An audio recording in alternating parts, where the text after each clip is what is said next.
Okay, here we are in infield with the 1973 Indy, and we had made a decision that of the two Indies in the Bach collection, this car was the more original and therefore the better suited for a full restoration. And just seeing the investment in time and cost in these restorations, we want to pick carefully and start with the best candidates. And I'm really happy to show you that this is a very good candidate to do a Pebble Beach level of restoration on, and I'll show you why.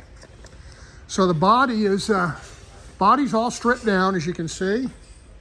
And when we look in here, I draw your attention first to the fact that we're not seeing rust, we're not seeing holes. Look at the structural metal. Look along here.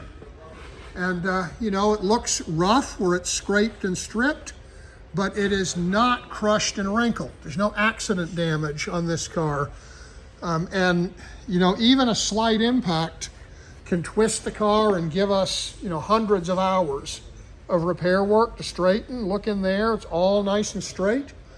Going down the sides of the car, I'd like to look inside. Now, we take these cars apart with the floors falling right out of them, seams rotted through. In the Lele, for example, you could stick a screwdriver through the metal here, and all this is solid in this car. That is really, really good. Looking in back here,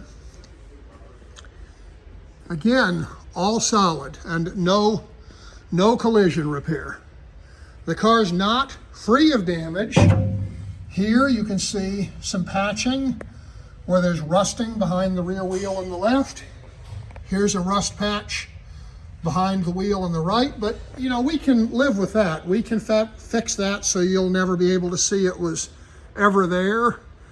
What we have in this car is a straight, clean example to strip and restore. This is so much better and so much easier than having to build a badly twisted car that was wrecked or a car that was really badly rusted, as we've done on some of these other projects. This is a really, really good starting point, and I'm very glad that we chose this car for this work.